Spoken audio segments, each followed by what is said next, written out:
আমি একদম মনে প্রাণে আওয়ামী লীগকে ওন করি, আমাদের দেশনেত্রীকে আমি অনেক বেশি ওন করি। আমি একজন আওয়ামী লীগ কর্মী হিসেবে নিজেকে মনে করি।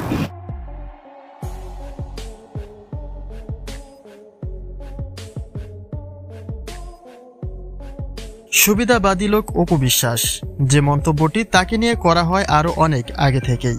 ব্যক্তি স্বার্থে আঘাত পড়লে তবেই তার ভেতরের রূপটা বেরিয়ে আসে। তবে কি আওয়ামী লীগ ছেড়ে এবার বিএনপিতে যোগ দিলেন কিনা, সেই ধোঁয়াশা দেখা দিয়েছে অপু বিশ্বাসকে নিয়ে। সময়ের পট পরিবর্তনের পাশাপাশি নিজেকেও পরিবর্তন করে নিয়েছেন অপু বিশ্বাস।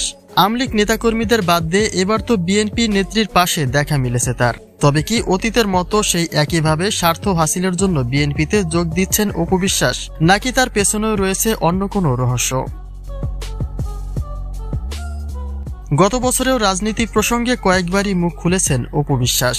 তিনি বরাবরই বলতেন মনে প্রাণে আওয়ামী লীগ করেন তিনি, এমনকি নির্বাচনে অংশগ্রহণ করার পূর্ব প্রস্তুতিও নিয়ে ফেলেছিলেন তিনি। কিন্তু গত 5 আগস্টে সাবেক প্রধানমন্ত্রী শেখ হাসিনা নিজেই পালিয়ে যান, যে কারণে অপু বিশ্বাসের স্বপ্নগুলি যেন স্বপ্নতেই আটকে গেছে।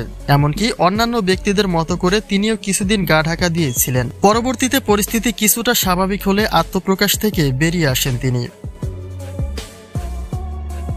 তবে অপু বিশ্বাসকে নিয়ে এবার যেন কিছুটা ভিন্নভাবেই আলোচনা তোলা হচ্ছে। দলের জন্য নাকি ব্যক্তি স্বার্থে রাজনীতিতে যুক্ত হতে চেয়েছিলেন তিনি, এমন প্রশ্ন ছুড়ে দিচ্ছে অনেকে। কেননা যে মানুষটা মনে প্রাণে আওয়ামী লীগ করত, তাকে হঠাৎ করেই বিএনপি নেত্রীর সাথে দেখা গেছে। এখানে অপু বিশ্বাসের নতুন কোনো পরিকল্পনা রয়েছে কিনা সেই ধোঁয়াশাই দেখা দিচ্ছে অনেকের মনে।